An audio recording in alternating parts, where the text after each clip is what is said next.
Presenting the classics of Sam P. Chaladurai. Sam P. Chaladurai அவர்களின் போதனை களஞ்சியத்திலிருந்து. விசுவாசத்தை குறித்து போதித்து வருகிறோம். குறிப்பாக எப்படி விசுவாசம் இயங்குகிறது, எப்படி விசுவாசத்தின் மூலமாக நம்முடைய சூழ்நிலைகளை, நம்முடைய வாழ்க்கையை, நம்முடைய உலகத்தை நாம் எப்படி மாற்ற முடியும் என்பதை குறித்து போதித்து வருகிறேன். விசுவாசம் இருந்தால் தான் காரியம் நடக்கும் வாழ்க்கையில. விசுவாசம் எப்படி இருக்குது? வார்த்தையின் மூலமாக தான் நம்முடைய வாழ்க்கையில இயங்குகிறது.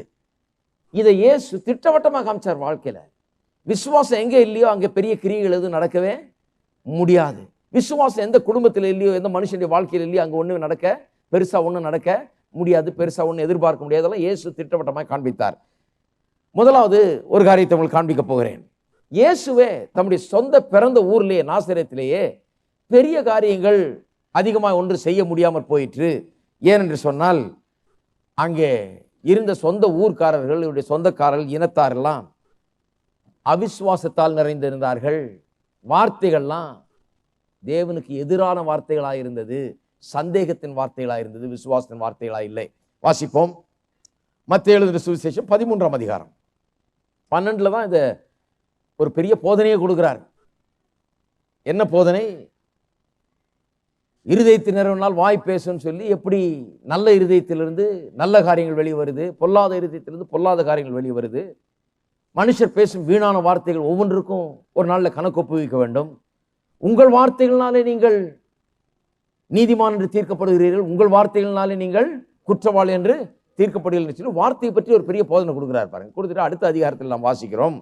13ஆம் அதிகாரம் 54ஆம் வசனத்திலிருந்து வாசிக்கிறோம் பாருங்க. தாம் வளர்ந்த ஊரிலே வந்து அவருடைய ஜெபாலயத்திலே அவர்களுக்கு உபதேசம் பண்ணினார். அவர்கள் ஆச்சரியப்பட்டு, இவனுக்கு இந்த ஞானமும் பலத்த செய்கைகளும் எப்படி வந்தது பாருங்க. வந்து பிரசங்கம் பண்றாரு. ரொம்ப அற்புதமா இருக்குது. இன்னொரு இடத்துல சொல்லப்பட்டிருக்கிறது, வேற யாருமே பிரசங்கம் பண்ணாத விதத்தில் இவர் பிரசங்கம் பண்ணார். ரொம்ப புதுவா விதத்தில் பிரசங்கம் பண்றார். எல்லா பிரசங்கமும் இவங்க கேட்டிருக்காங்க. பரிசேயர் அல்லது இந்த யூத மார்க்கத்து தலைவர்கள் பிரசங்கம்லாம் ரொம்ப பிரமாதமா இருக்கும். அவர்கள்லாம் ரபிக்கள் இன்றைக்கும் இருக்கிறார்கள். நான் ஒரு சிலருடைய பிரசங்கத்தை கேட்டிருக்கேன், சிலருடைய புஸ்தகங்களை படிச்சிருக்கேன். ரொம்ப அறிவாளிகள், ரொம்ப பிரமாதமாக பிரசங்கம் பண்ணுவாங்க, ரொம்ப அழகாக பிரசங்கம் பண்ணக்கூடியவர்கள். அவருடைய பிரசங்கம்லாம் கேட்டு வளர்ந்த ஜனங்க இவங்க. அவங்க சொல்கிறாங்க, இவரை மாதிரி யாரும் பேசுகிறாங்க கேட்டதே கிடையாது. இவர் பேசணும்னு ஆச்சரியப்படுறாங்க. ஏன்னா இவருடைய ஞானம் அப்படிப்பட்டதாக இருந்தது. ஆச்சரியப்பட்டு, இந்த ஞானமும் பலத்த செய்களும் எப்படி வந்தது? இவன் தச்சனுடைய குமாரன் அல்லவா? இவன் தாய் மரியாள் என்பவர்கள் அல்லவா? யாக்கோபு, யோசே, சீமோன், யூதா என்பவர்கள் இவனுக்கு சகோதரர் அல்லவா? இவன் சகோதரிகள் எல்லாரும் நம்மிடத்தில் இருக்கிறார்கள் அல்லவா? இப்படி இருக்க இதெல்லாம் இவனுக்கு எப்படி வந்தது என்று சொல்லி அவரை குறித்து இடரல் அடைந்தார்கள். இதெல்லாம் நல்ல வார்த்தைகள் அல்ல. இதெல்லாம் பார்த்துட்டு, ஆஹா என்ன ஞானம், என்ன அற்புதம், எவ்வளோ பெரிய பலத்த செய்கைகள், என்ன அற்புதமான வார்த்தைகள், நம்ம ஊர்காரராச்சே என்ன ஜோர பேசுறாரு அப்படின்னு கைத்தட்டி ரசிக்கல அவங்க. அது நிமித்தமாக இடரல் அடைந்தார்கள். ஏன்னா அந்த தச்சனுடைய மகன் தானே, இந்த மரியாளுடைய மகன் தானே, அவங்க தம்பியெல்லாம் எனக்கு தெரியும், இவருக்கு இங்கே 4 சகோதரர் இருக்காங்க, சில சகோதரிகள் இருக்காங்க, அவங்க வீட்டாரெல்லாம் நமக்கு தெரியும் அல்லவா? இவர் என்ன பெரிய இது மாதிரி பண்ணிக்கிறாரு? இவர் இந்த ஊர் இருக்காரு, இங்கேயே பிறந்து கிடந்தவர், சின்ன வயசுல இங்கே விளையாண்டுட்டு இருந்தவர், இவர் என்ன நமக்கு வந்து பெருசாக சொல்லிட முடியும்? இவருக்கு எப்படி எவ்வளோ பெரிய வல்லமெல்லாம் வந்தது? இவர் யார் பெரிய இது? வானத்திலிருந்து வந்தேன்றாரு, பரலோக பிதா வந்து இவருடைய தகப்பன்றாரு, இதெல்லாம் சொல்றாரு அப்படின்னு சொல்லி அவரை குறித்து இடரல் அடைந்தார்கள். இயேசு அவர்களை நோக்கி, தீர்க்கதரிசி ஒருவன் தன் ஊரிலும் தன் வீட்டிலுமே அன்றி வேறெங்கும் கனவீனமடையான் என்றார். அவருடைய அவிசுவாசத்து நிமித்தம், இங்க கவனிங்க, அவருடைய அவிசுவாசத்து நிமித்தம், எல்லாம் சொல்லுங்க, அவிசுவாசத்து நிமித்தம் அவர் அங்கே அநேக அற்புதங்களை செய்யவில்லை. பாருங்க, அநேக அற்புதங்களை அங்கே செய்ய முடியாமல் போயிற்று, அநேக பலத்த செய்கைகளை செய்ய முடியாமல் போயிற்று என்று ஆங்கிலத்திலே மொழிபெயர்த்திருக்கிறார்கள். ஏன் அநேக அற்புதங்களை அங்கே செய்ய முடியாமல் போயிற்று? அங்கே இருந்து நம்ம பார்த்திருந்தா தெரியும். அங்கே இருந்து அங்கே என்ன பேசிக்கொண்டார்கள், இவரை எப்படி பார்த்தார்கள், இவரை பற்றி எப்படி இடரல் அடைந்தார்கள், இவரை எப்படி தாழ்வாய் எண்ணினார்கள் என்றெல்லாம் கொஞ்சம் யோசித்து பார்க்கணும். அங்கே இருந்தால் நம்ம பார்த்திருந்தோம்னா எப்படி என்ன காட்சியை கண்டிருப்போம், என்ன விதமான ஒரு சீனை நம்ம அங்கே பார்த்திருப்போம்.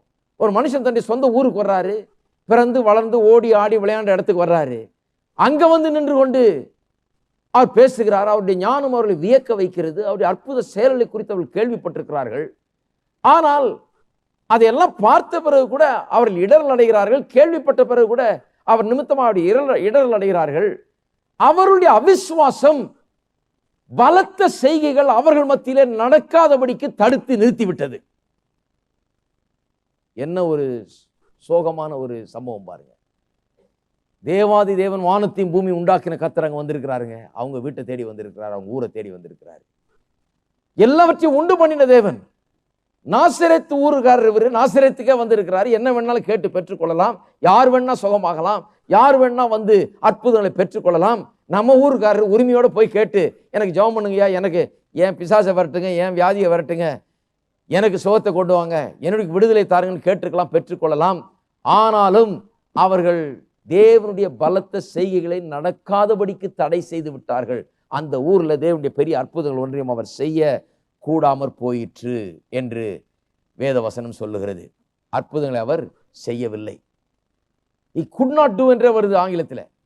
could not do என்று சொன்னால் செய்ய கூடாமற் போயிற்று. ஏன்னு சொன்னா அவர் செய்யலன்னு அல்ல, செய்ய கூடாமற் போயிற்று என்றால் அவருடைய விசுவாசம் ஒரு தடையாக நிற்கிறது.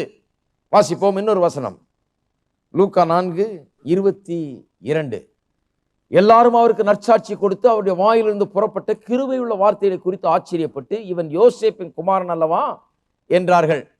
இதனுடைய கான்டெக்ஸ்ட்டை பார்த்தீங்கன்னா 16ஆம் வசனத்திலிருந்து பார்த்தீங்கன்னா, வளர்ந்த ஊராகிய நாசரேத்துக்கு அவர் வந்து ஓய்வு நாளில் ஜபாலயத்துக்கு பிரவேசித்து அங்கே வாசிக்க எழுந்து நின்றாராம். ஏசாயா தீர்க்கதரிசியின் புஸ்தகம் அவரிடத்தில் கொடுக்கப்பட்டது. அதை புஸ்தகத்தை விரித்த போது ஏசாயாவிலே ஒரு பகுதி அங்கே வருகிறது. அதை வாசிக்கிறார். என்ன சொல்லுகிறார்? கர்த்தருடைய ஆவியானவர் என் மேல் இருக்கிறார், தரித்திரருக்கு சுவிசேஷத்தை பிரசங்கிக்கும்படி என்னை அபிஷேகம் பண்ணினார், இருதயம் நறுங்குண்டவர்களை குணமாக்க, சிறைப்பட்டவர்களுக்கு விடுதலையும், குருடருக்கு பார்வையும் பிரசித்திப்படுத்த, நொறுங்குண்டவர்களை விடுதலையாக்க, கர்த்தருடைய அனுக்கிரக வருஷத்தை பிரசித்திப்படுத்த என்னை அனுப்பினார் என்று எழுதியிருக்கிற இடத்தை அவர் கண்டு வாசித்து புஸ்தகத்தை சுருட்டி பணிவிடைக்காரனிடத்தில் கொடுத்து உட்கார்ந்தார். ஜெப ஆலயத்தில் உள்ள எல்லாருடைய கண்களும் அவர் மேல் நோக்கமாயிருந்தது. இதுதான் கான்டெக்ஸ்ட். வர்றார் ஊருக்கு, பைபிள் எடுத்து வாசிக்கிறார் தேவாலயத்தில் ஓய்வு நாளில். தன்னை குறித்து எழுதியிருக்கிற வசனத்தை எடுத்து வாசிக்கிறாரு. ஆவியானவர் என் மேல இருக்கிறாரு, என்ன அபிஷேகம் பண்ணி இருக்கிறாரு, சுவிசேஷத்தை அறிவிக்க நான் வந்திருக்கிறேன், கட்டுண்டவர்களை விடுதலையாக்க, தரித்திரருக்கு சுவிசேஷத்தை பிரசங்கம் பண்ணிக்க, இருதய நறுங்குண்டவர்களை குணமாக்க, சிறைப்பட்டவர்களை விடுதலை செய்ய, குருடருக்கு பார்வையை பிரசித்திப்படுத்த நான் வந்திருக்கிறேன், கர்த்தருடைய அனுக்கிரக வருஷத்தை நான் அறிவிக்க வந்திருக்கிறேன் என்று சொல்லுகிறார். இதெல்லாம் கேட்டுவிட்டு இவர்கள் ஆச்சரியப்பட்டு, இவன் யோசேப்பின் குமாரன் அல்லவா என்றார்கள். என்ன பேசும்போதே லாங்குவேஜே தெரியுது எப்படின்னு. இவன் யோசேப்பின், எல்லாம் ஊரே ஒரு பெரிய தீர்க்கதரிசி, ஆண்டவரே போதகரேன்றாங்க. இவங்க என்ன சொல்றாங்க? இவனா? இவன் யோசேப்பின் குமாரன் அல்லவா? அவர் அவர்களை நோக்கி, வைத்தியனே உன்னைத்தானே குணமாக்கி கொள் என்கிற பழமொழியை சொல்லி, நாங்கள் கேள்விப்பட்டபடி கப்பர்நகூமில் செய்யப்பட்ட கிரியைகள் எவைகளோ அவைகளை உன் ஊராகிய இவ்விடத்திலும் செய் என்று நீங்கள் என்னுடைய சொல்வீர்கள் என்பது நிச்சயம். அவங்க சொல்றதுக்கு முன்னாலே இவர் சொல்றாரு, கேட்பீங்கன்னு தெரியும் எனக்கு, ஏன்னா உங்க நோக்கமே கிண்டலா இருக்குது, உங்க நோக்கமே நீங்கள் இடரல் அடைஞ்சிருக்கிறீங்க, என்னை பார்த்தா உங்களுக்கு ஏளனமா தெரிகிறது, கேட்பீங்கன்னு தெரியும். ஆனாலும் தீர்க்கதரிசி ஒருவனும் தன் ஊரில் அங்கீகரிக்கப்பட மாட்டான் என்று மெய்யாவே உங்களுக்கு சொல்லுகிறேன். அன்றியும் இப்ப கவனிங்க, எலியாவின் நாட்களிலே 3 வருஷம் 6 மாதம் வானம் அடைபட்டு தேசமெங்கும் மிகுந்த பஞ்சம் உண்டாயிருந்த போது இஸ்ரவேலுக்குள் அநேக விதவைகள் இருந்தார்கள். ஆனாலும் எலியா சீதோன் நாட்டில் உள்ள சரப்தா ஊரில் இருந்த ஒரு விதவனிடத்திற்கு அனுப்பப்பட்டானே அல்லாமல் மற்றொருத்தின் இடத்திற்கும் அனுப்பப்படவில்லை. இஸ்ரவேலில் எவ்வளவு விதவைகள் இருந்தார்களாம். அவர்கள் வீட்டுக்கு அனுப்பிச்சிருந்தா அந்த அம்மா பாவம் நல்லா சாப்பிட்டுருக்கோம், தீர்க்கதரிசியை வச்சு அவர் அங்கே அற்புதம் செய்ததுனால நல்லா சாப்பிட்ருக்கோம். ஆனால் அந்த வீடுகளில் அற்புதம் நடக்க முடியவில்லை. எவ்வளோ விதவைகள் இருந்தார்கள், பஞ்சத்தில் அடிபட்டு கிடந்தார்கள், எவ்வளோ பேர் மாண்டு போனார்கள்னு தெரியல, பஞ்சம் நாட்டில் அவ்வளோ பஞ்சம். ஆனால் கர்த்தர் எலியா தீர்க்கதரிசி எங்கே அனுப்புகிறார்? ஏதோ ஒரு ஊரில் இருக்கிற இன்னொரு விதவையினிடத்துக்கு அனுப்புகிறார். ஏனென்றால் இஸ்ரவேல் மக்கள் மத்தியிலே வாழ்ந்த விதவைகளிடத்திலே விசுவாசம் உள்ளவர்களே அங்கே காணோம்.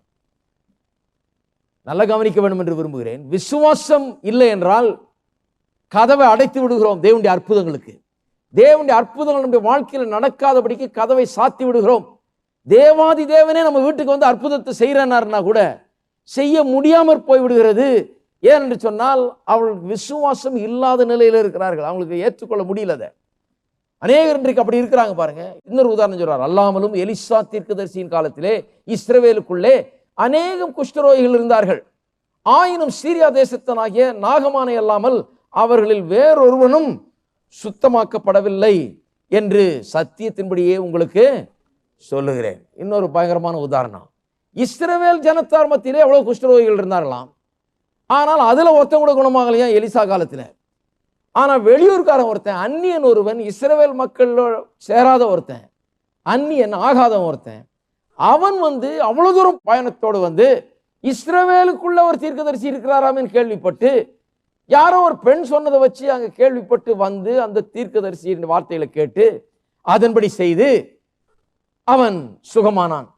இங்க இருக்கிற ஒரு குஷ்டரோகியும் சுகமாகல. ஆனா வெளியூர்காரன் சுகத்தை பெற்றுக்கொண்டு போய்விட்டான்னு சொல்றாரு. ஏன்னு சொன்னா, அங்கே எலிசா தீர்க்கதரிசி அந்த ஊர்காரரா இருந்து அந்த ஊர்லயே இருந்த போதும் கூட அத்தனை குஷ்டரோகி இருந்தும் கூட ஒரு குஷ்டரோகி கூட குணமாக்க முடியவில்லை. நான் சொல்றேன் கவனிங்க. அநேக பேர் சொல்லுகிறார்கள் இன்றைக்கு, ஏன் ஆண்டவர் எனக்கு சுகத்தை கொடுக்க கூடாது, ஆண்டவர் ஏன் எனக்கு விடுதலையை கொடுக்க கூடாது.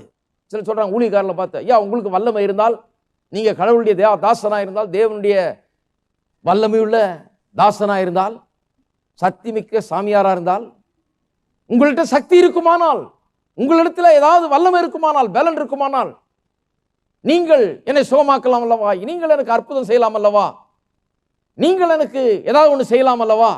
நான் என்ன சொல்றேன், கடவுளே செய்யலைன்னா அப்புறம் நான் என்ன செய்ய முடியும்? யோசிச்சு பார்க்கணும், கடவுள் ஏன் செய்யவில்லை?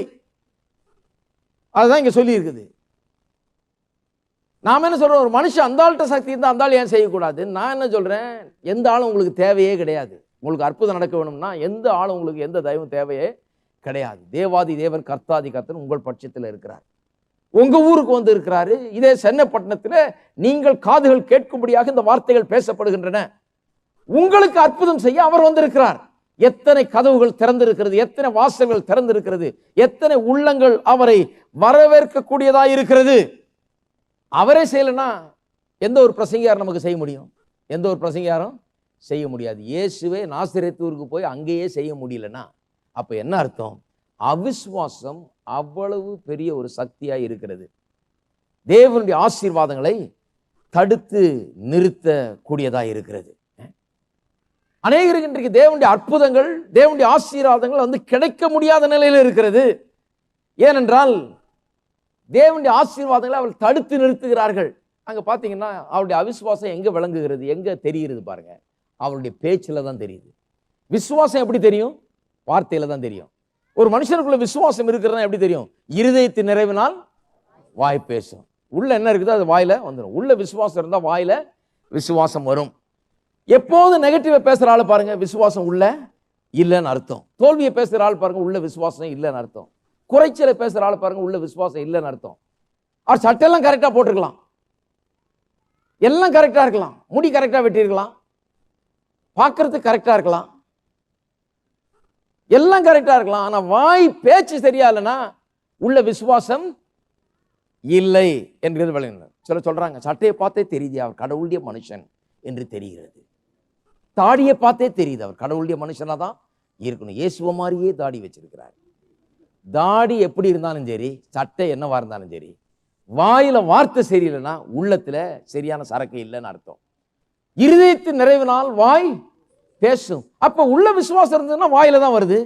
உள்ள அவிசுவாசம் இருந்தாலும் அது வாயில வருது. உள்ள என்ன இருக்குதோ அது வாயில வர ஆரம்பிக்கிறது. இவர்களுடைய அவிசுவாசம் எப்படி வெளிப்படுத்துகிறார்கள்? எப்படி சொல்றாங்க? இவன் யோசேப்பினுடைய குமாரன் அல்லவா, அதுலயே அவிசுவாசம் வருது. இவன் அவன் இவன் பேசுறாங்க பாருங்க, ஒரு மரியாதையே இல்லை. யோசேப்பின் குமாரன் அல்லவா, ஒரு எதிர்ப்பு சக்தி உள்ள இருந்து கிளம்புகிறது. இவன் செய்தா நான் ஒத்துக்க மாட்டேன், வேற யாராவது வரட்டும், வெளியூர்காரனா இருக்கட்டும் அல்லது எவராது இருக்கட்டும், இவன் நம்ம ஊருக்காரன், யாரும் தெரியாதா நமக்கு?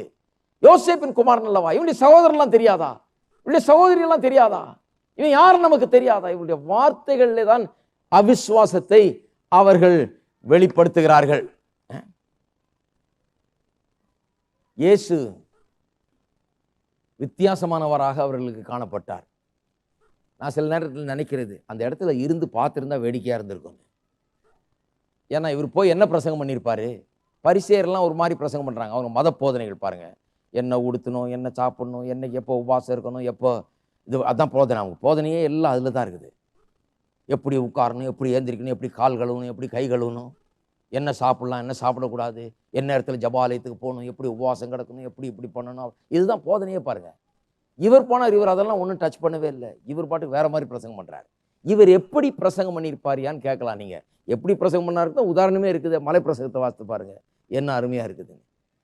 அதை கேட்டு விட்டு எல்லாம் ஆச்சரியப்பட்டு போனார்கள். இவர் பேர் யாரும் பேசுனதே கிடையாது என்று ஆச்சரியப்பட்டு போனார்கள். வாசித்து பாருங்க. இப்ப 12ஆம் அதிகாரத்துல வாசித்தோம் இல்லையா? இருதயத்தை நிறுவனால் வாய் பேசும். நல்ல மனுஷன் தன் இருதயமாகிய நல்ல பொக்கிஷ சாலையிலிருந்து நல்லவைகளை எடுத்து காட்டுகிறான். பொல்லாத மனுஷன் பொல்லாத இருதயத்திலிருந்து பொல்லாத காரியங்களை கொண்டு வருகிறான். ஒவ்வொரு மனுஷனும் தான் பேசுகிற ஒவ்வொரு வீணான வார்த்தையை குறித்தும் நியாய தீர்ப்பு நாளில் கணக்கு ஒப்புவிக்க வேண்டும்.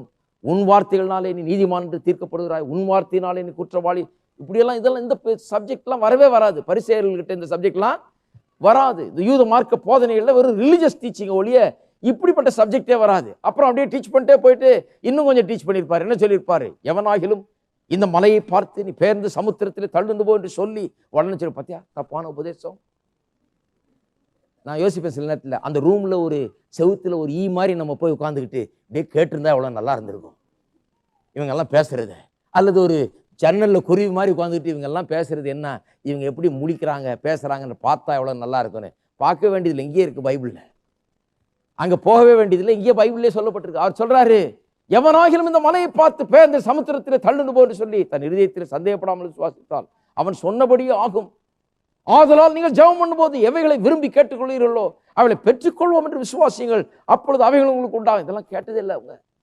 அவன் சொல்றாங்க, ஏயா எல்லாம் ஒரு மாதிரி பிரசங்கம் பண்றாங்க, நீங்க மட்டும் வேற மாதிரி பிரசங்கம் பண்ற? தான் பிரச்சனைங்க. இப்படிதான் நடந்திருக்கும். நீங்க கேட்கலாம், எப்படியா உங்களுக்கு தெரியும் அவ்வளவு நிச்சயமா சொல்றீங்க? எனக்கும் அப்படியே தான் நடந்தது. அதனாலதான்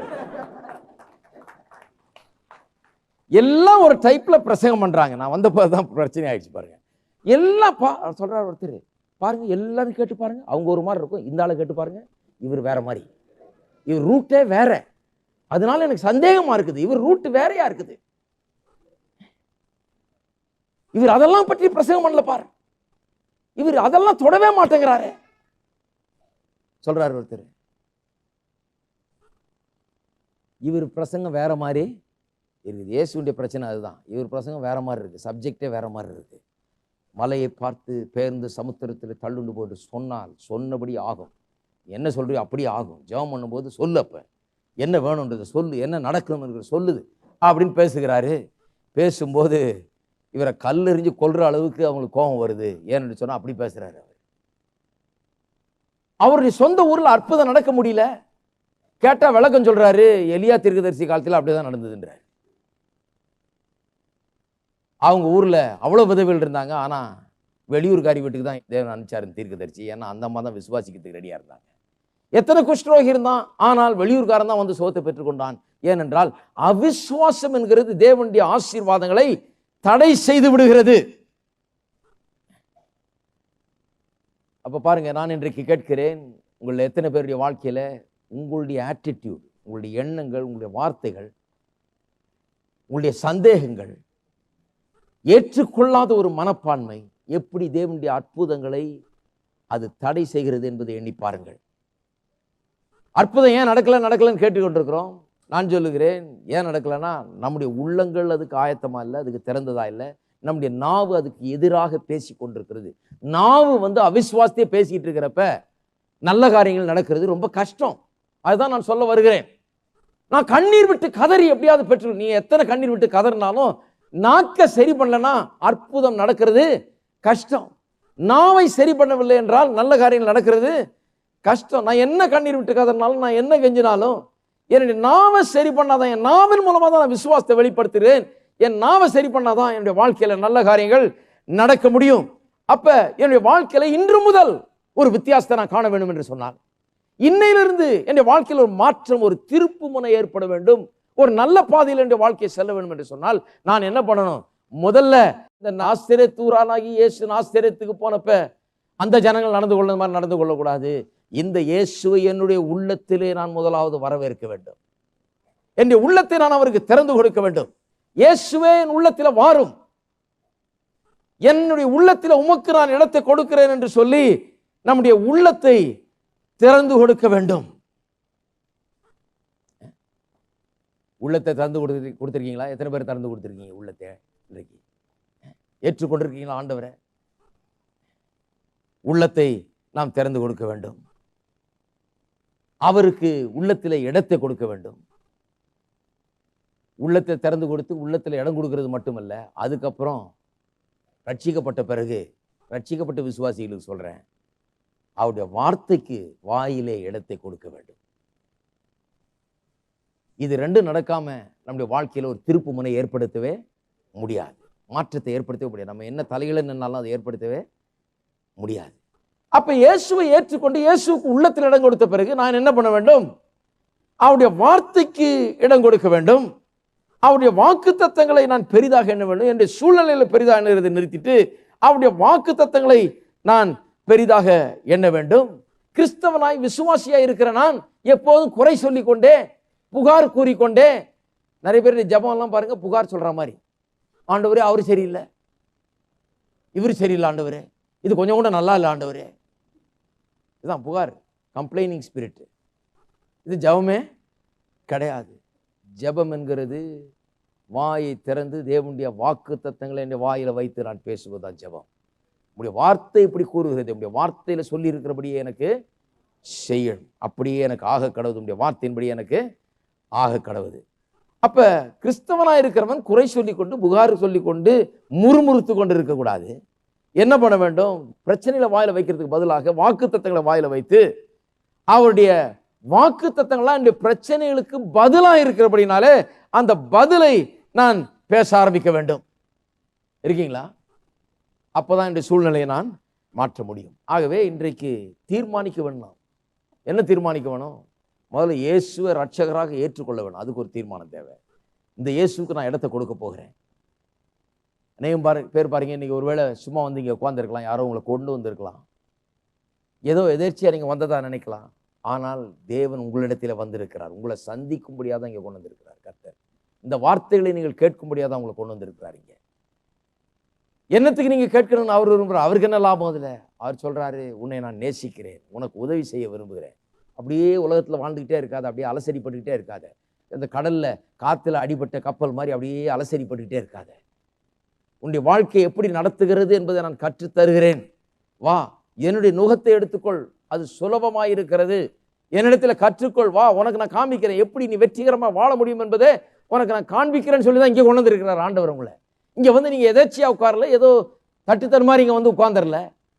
ஒரு நோக்கத்தோடு இங்க வந்திருக்கிறீர்கள், கர்த்தரால் கொண்டு வரப்பட்டிருக்கிறீர்கள்.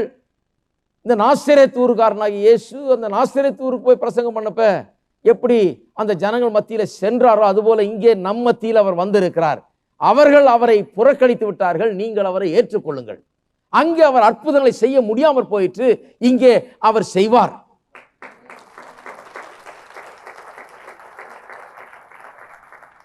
ஏன் விசுவாசத்தை பற்றி அவ்வளவு போதிக்கிறீங்க? நாசரேத் ஊர்ல நடந்த மாதிரி நடந்துடக்கூடாது. அங்கே அவர் ஒன்றும் செய்யவில்லை அப்படின்னு போயிடக்கூடாது. அங்க அவர் ஒன்றும் செய்ய முடியல. தேவாதி தேவன் இருந்தும் கர்த்தாதி கர்த்தன் இருந்தும் வானத்தையும் பூமியும் உண்டாக்கின கடவுள் இருந்து கூட ஜனங்கள் அவ்வளவு தேவையிலும் பிரச்சனையில் இருந்து கூட கடவுள் ஒண்ணுமே செய்ய முடியலன்னு எழுதப்படக்கூடாது. இந்த சபையிலே, இந்த சபையிலே அற்புதங்கள் சரித்திரமாக எழுதப்பட வேண்டும். ஒவ்வொருடைய வாழ்க்கையிலும் அற்புதங்கள் நடக்க வேண்டும்.